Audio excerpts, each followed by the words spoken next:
I would like to start with the question that is up here. What does the electron look like? I want to ask you this question. On the one hand, you have the Rutherford picture, the nucleus of an atom with the electrons shown little balls in orbit. This is a picture that you will see everywhere, I think, every textbook. On the right-hand side, we have a picture where the electron is shown as a field. It is not a probability distribution. It is a property of space. The space around the nucleus, and as you will see later, I use color as an analogy to represent fields. So I show the electron as the yellowness of the space around the nucleus. Now, let me ask you this. Does everybody here believe that there is a reality that exists? Is there anybody who does not believe there is a reality? Please raise your hand. Good. Does everybody here, and I think this is basically physicists, we are all physicists here, is it the job of physics to understand what that reality is? Is there anybody who disagrees with that? You do. Would you please leave the room, sir? You will not be interested in my talk, because I believe that it is the job of physics. And if you don't think so, by the way, this point of view is correct. Let me read you a quote by Stephen Weinberg, a Nobel laureate, talking about fields. Stephen Weinberg believes in fields, but it is truly surprising how little difference all this makes. Most physicists use quantum mechanics every day in their working lives without needing to worry about the fundamental problem of its interpretation. Being sensible people, you, sir, are a sensible person, with very little time to follow up all the ideas and data in their own specialties, and not having to worry about this fundamental problem, they do not worry about it. I understand this. On the other, but I hope you will stay anyway, and hear why it is important that physicists do understand what reality is made of, even if they don't use that in their daily work. I might, while I'm reading quotes, well, first let me ask, out of curiosity, please, if you have to choose, you said, everybody says there is a reality. Okay, we must be able to form a picture of that reality.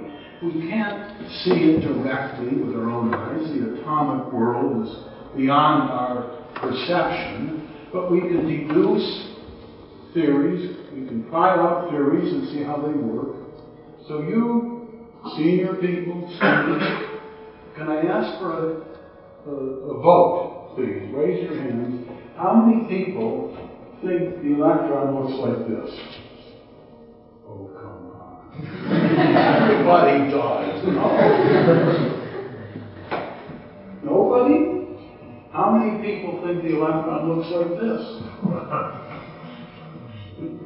How do you look? 4 hands? And the rest of you? What is the black point? Sorry? What is the black point of the right hand? Good question. The red dot here is the nucleus of the atom, which is also a field.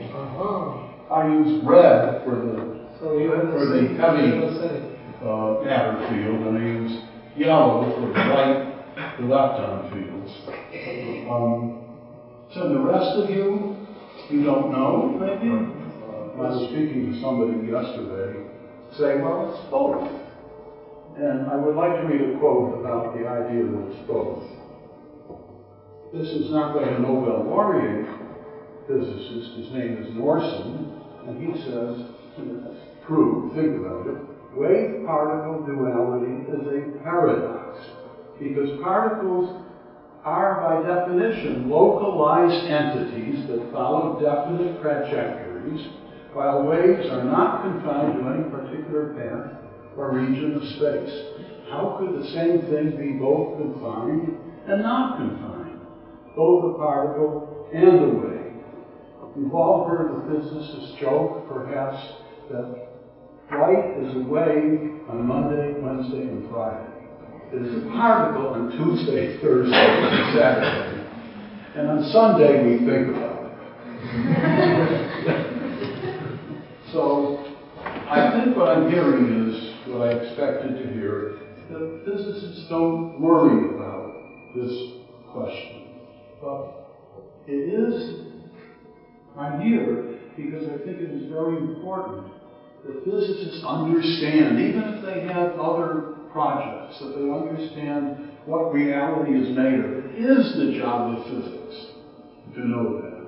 And it should be told to the public. The public is completely unaware that quantum field theory exists. Look at my t-shirt. What part of the quantum theory don't you understand? You see, the point of this is nobody, everybody thinks that quantum theory is mysterious, is weird, and we'll get to more of this. So let me get on then with the talk.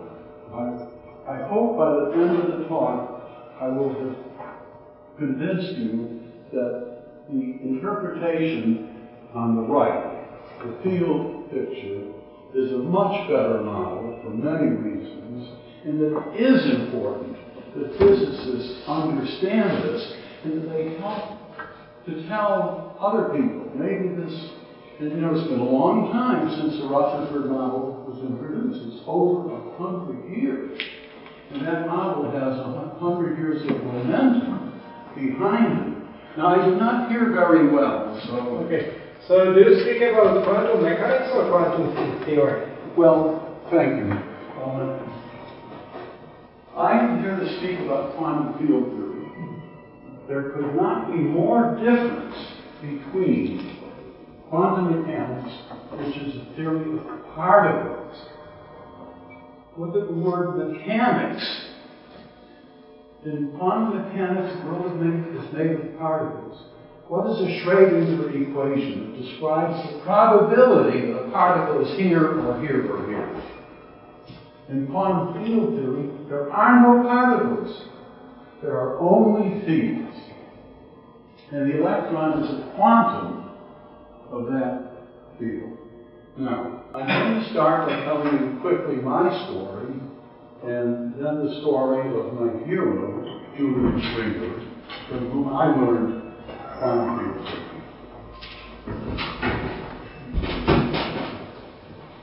I called him the forgotten genius of physics. How many people are by any chance familiar with the work of Julian Schwinger? Please raise your hand if you... Okay, respectable, less than half. One of the greatest physicists ever.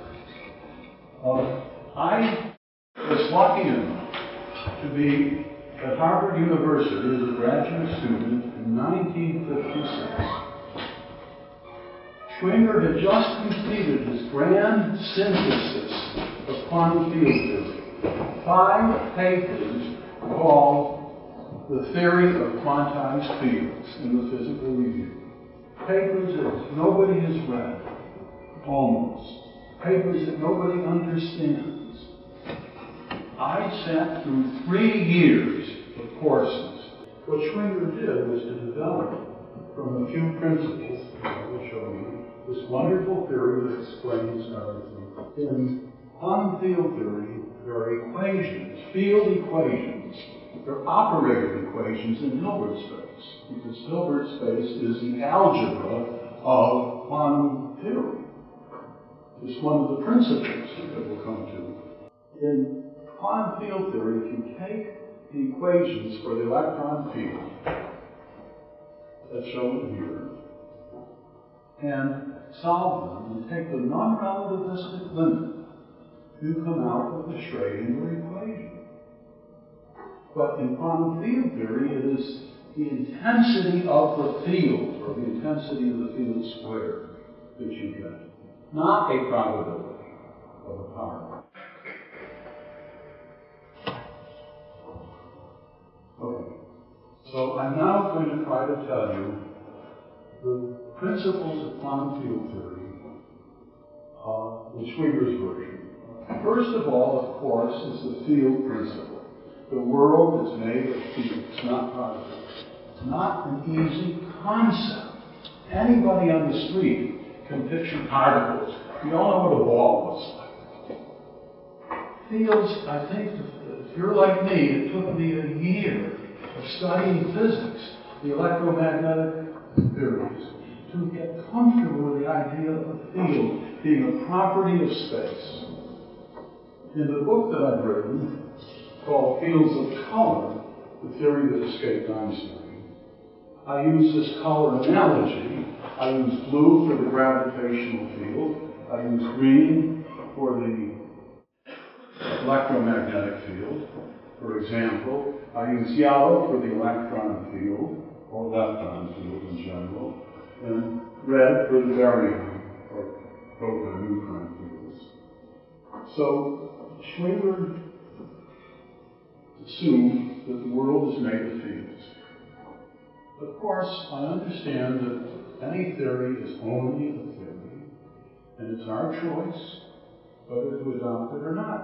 If it makes sense, if it explains, if there are competing theories, we try to choose the best one.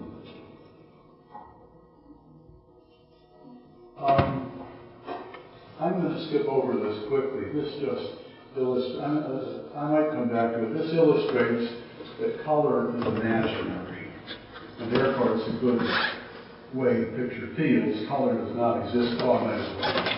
I like this optical illusion. If you look at this tile here and this tile here, they're the same color.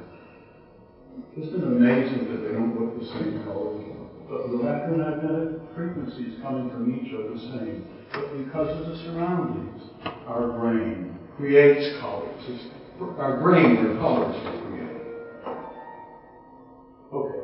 The second principle that Schwinger introduced was the basis, the quantum principle, discretization, that physical quantities in nature are discrete. He started with the Stern-Gerlach, experiment, which you all know, and the angular momentum of an atom has only two values, and if it happens to be in a different angular momentum state, it is a superposition of up and down.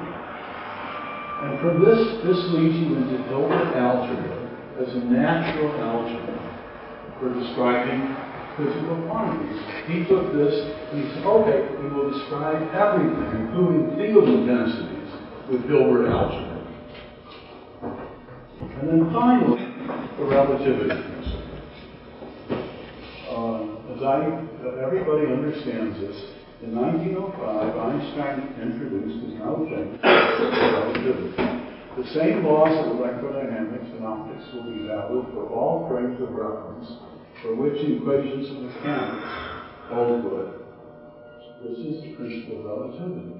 There's another way of looking at it. The question is, did God start with this principle and then create everything so it followed the principle? Or did God start with the field equations and create them a certain way from which the principle of relativity follows? It really doesn't matter. But the point is, there is in physics a strong idea and a valid idea that's held out for 100 years that the laws of physics, or the equations of physics, must be invariant with respect to motion. So this principle also is used by Schwinger. From these three principles and a little intuition, Schwinger writes down field equations for all of what at that time were 6 fields. And we'll come to that in a little bit. Now, there's one other principle that you might invoke. It's called Occam's razor. And I'm going to quote Frank Wilczek, as he says, to move from a particle description to a field description will be especially fruitful if the fields obey simple equations so that we can calculate the future values of fields from the values they have now. Maxwell's theory of electromagnetism, general relativity, quantum field theory all have this property. Evidently, nature has taken the opportunity to keep things relatively simple by using fields. So, in addition to these other properties of fields, they're simple. They're not very simple. Many people, including Einstein, have said put it in different ways, but we want to look for simplicity in nature, but no more, but we shouldn't expect too much simplicity. Nature always seems to be a little more complicated than we would like her to be. So, from those few principles, you can build up the following fields. So here you see 6 basic fields. Later on, and of course this is very important, we now know that the strong field and the baryon fields are made of more basic but invisible fields called quarks and gluons. They're distinguished by their spins. They all have quanta. Each field has a quanta. Of course, the graviton has never been observed for reasons that are obvious. But each other has a quantum associated with it, one or more quanta. They interact with different fields depending on their nature. Gravity interacts with everything. The electromagnetic field interacts with charged fields of any type, etc. And I've assigned to all of these fields an arbitrary imaginary color to help us visualize them. I keep blue, green, purple, and brown for the force fields. I use yellow and red for the 2 matter fields. Force fields existed in physics before the particle picture came in for forces. It was Einstein, as you know, in 1905, who introduced the idea that the photon is a particle. Up until that time, there was no question of electromagnetism as fields. Faraday, the brilliant concept, introduced this idea. Maxwell put out the equations for it. Planck introduced, as you know, the idea that the electromagnetic field is quantized. But it was Einstein who said it's made of particles. Einstein later changed his mind, but the idea that the photon is a particle stuck. But we can pretty much, I think, having studied physics, we can accept the fact that forces, electromagnetism, gravity, strong, weak, are fields. But the matter field, the electron and proton, that's a little harder. Particles are so appealing. So let me just read you these 2 quotes here. R. Hobson has written a paper in the Physical Review called "There Are No Particles, There Are Only Fields." And as he puts it, the reason nature has a particle-like aspect is that it was made of fields, and these fields are quantized. Oh, I forgot to say, the quantum nature of these fields follows in Schwinger's development from the quantum principle. Schwinger introduces the quantum principle of discretization, leading to Hilbert algebra, and from this, creation operators come out, and we find that there are quanta. There are such things as field quanta. An electron is simply an energy increment of a spread out matter field. Anthony Z has written a textbook called Quantum Field Theory in a Nutshell.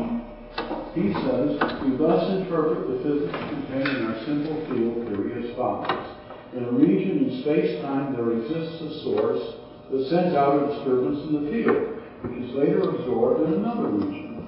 Experimentalists choose to call this disturbance in the field the particle of mass m. I'm now going to show you some of the successes of quantum field theory. I'm going to start out with what I call Einstein's enigmas. the three things that puzzle people so much, that puzzle physicists, that puzzle the public. I'm going to start out with illustrations of how puzzling these enigmas are, and then I'm going to show you very quickly how quantum field theory resolves them.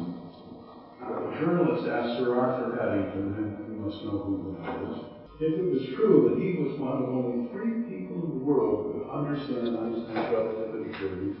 Eddington considered deeply for a moment and replied, I am trying to think who the third person is. Joe Bennett, a columnist, a humor columnist, a while back I bought An Idiot's Guide to Relativity, from which I learned that I hadn't yet attained the rank of idiot. Because the way relativity theory is presented usually, nobody really understands it. I mean, you can parrot the words, but the concepts don't really make sense. How does quantum field theory resolve them? But there are 4 basic paradoxes that I've singled out. The fact that time dilates in moving systems, the fact that space, that space contracts, the speed limit, that nothing can go faster than light, the fact that mass increases with speed. In quantum, when you recognize that everything is made of fields, you don't have to start with Einstein's principle that the laws of physics are the same in equal extent. You could, but you can also start with the field equations and how fields behave. And I'll just say quickly, things happen more slowly in a moving system because something like a spaceship is traveling, the fields must travel through a greater distance to each other. It makes sense. Objects contract because the motion affects in a similar way the interaction of fields that hold the object together. Nothing can go faster than light because the field equations have a constant c. The fields cannot propagate faster than light. Mass increases with speed because mass means resistance to acceleration. And if you can't accelerate beyond the speed of light, the mass must necessarily increase. It all makes sense. And I do want to read you this quote about the top-down versus the bottom-up and remind you of the history. When Einstein came along, Fitzgerald and Lorentz and Poincaré had already tried to explain the results of the Michelson-Morley experiment. In the case of Lorentz, he actually calculated the way electromagnetic forces propagated by the field would cause a contraction of spatial dimensions. And he said, Einstein simply postulates what we have deduced from the and he says, I left out what he deduced with great difficulty from the fundamental equations of the electromagnetic field. By doing so, he may certainly take credit for making us see not a fortuitous compensation, accidental compensation of opposing effects, but the manifestation of a general and fundamental principle. Yet, I think, something may also be claimed in favor of the form which I have presented before. That's the bottom-up approach, where you say, this is the way fields behave, and all these other effects follow. The second of Einstein's enigmas came out in 1915 when he introduced, this was about 100 years ago. Next year will be the centennial of general relativity. And I start out with 2 jokes again. When he accompanied Chaim Weizmann, who became a brilliant chemist, who became the first president of Israel, I believe, on a transatlantic trip. Weizmann said, Einstein explained his theory to me every day, and on my arrival, I was fully convinced that he understood. And, by the way, if anybody wants to read about Einstein, the best book, the best biography is Isaacson's. It just came out 5-10 years ago. He says that Einstein read every page of his theory out loud to Elsa's daughter, Margaret, pausing frequently to ask whether she indeed got it. Yes, Albert, she invariably replied, even though, as she confided to others, she found the whole thing totally bad. What is the resolution? The answer is, forget curvature of space-time, which nobody can really envision. We can make analogies, and mathematically it works, but to really picture curvature of space, yes, if there were 5 dimensions, that we could, but there aren't. When you think of gravity, as Weinberg and Pilchak's as being a field, you don't have any paradox. Finally, you have quantum mechanics, which is really the biggest paradox of all. And again, to quote some jokes, I've already told you the second one. Feynman, this is the killing thing. If anybody is responsible for the particle picture, it's Richard Feynman and his diagrams. One had to lose common sense in order to perceive what was happening at the atomic level. He starts out his lecture, he says, don't expect to understand this. It doesn't make any sense. And poor Stephen Hawking, who is now perhaps the most popular physicist in the eye of the public. I am a positivist, where is my cursor? Who believes that physical theory is just mathematical models we construct. It is meaningless to ask if it corresponds to reality, just whether they predict observations. He, like so many physicists, has given up on understanding reality. Well, very quickly, how are these quantum mechanical paradoxes resolved? There is no wave-particle duality. There are no particles. Particle behavior is explained by the fact that a field quantum lives and dies as a unit. It dies is called field collapse. The uncertainty principle is simply a statement that fields are not localized, they spread out. As, in fact, the uncertainty principle of Heisenberg is nothing more than the Fourier theorem of fields. And there is no role of the observers. Field collapse takes place regardless of whether anyone is looking as a fact of nature. And it's just to show one of the problems with the particle picture, why the particle picture of an atom with electrons in orbit doesn't make sense. Electrons can't be particles in orbit. If they were, they wouldn't explain any of these things. But the field picture, here you have a more accurate picture. The picture I showed you before was symbolic, to show that there's an electron field. But I didn't show you the shape of the field. The shape of the field is more complicated. This is a little more accurate, showing you oscillations in the field, and that picture explains everything. Okay, now we're going to go to the final part of the talk. Quickly through the successors, spin statistics. This is so important in physics. The difference between integral spin fields and half integer spin fields. I won't read this quote, but I'll just say that in quantum field theory you can derive, as Schwinger did, the spin statistics theorem that shows the difference between Fermi-Dirac statistics and boson statistics, fundamentally. I didn't realize this until I was writing my book. E equals mc squared, the theory that captures the imagination and boggles the imagination of the world, falls right out of quantum field theory in a way that a high school student can derive and gives a meaning to it. In quantum field theory, mass in the field equations causes oscillations. And the energy also, as Planck recognized in 1900, is also, the energy is related to the frequency by the Planck law. Put the two equations together, E equals mc squared. That's simple. I've mentioned this Higgs field before, that Schwinger actually set the groundwork for. And now Sean Carroll, another physicist who is trying to tell people about quantum field theory, there is a Higgs field filling space that interacts with the particles moving through it. The Higgs boson is a particle we observe when we interact with the vibration in that field. Both of these ideas are part of quantum field theory, which we generally don't try to explain in physics popularizations, but we should. And this is the final triumph. Wilczek's book. He wrote this book, The Lightness of Being.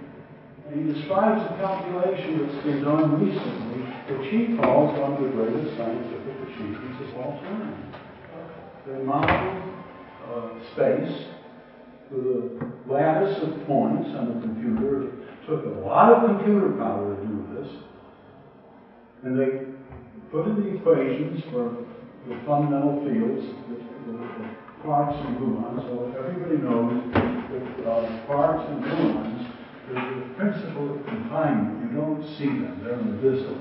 But they are the constituents of the baryon field and the strong force field, the pions. They put in these equations, they introduce some perturbations, and they see what comes out. And if they see an excitation at a certain mass, that's a particle, a stable particle. If they see an excitation that slowly dies out, that's an unstable particle. We know that the calculated masses coming out agree quite well with the observed values. Also remarkable is what you don't see. All of the basic inputs to the calculations are quarks and gluons. They don't appear. The principle of confinement, which seems so weird and desperate, here appears as a footnote to complete and comprehensive reality matching. I believe this is one of the greatest achievements of all time. Okay, one postscript at the end. Feynman is responsible more than anybody. He didn't like fields. He didn't believe in fields.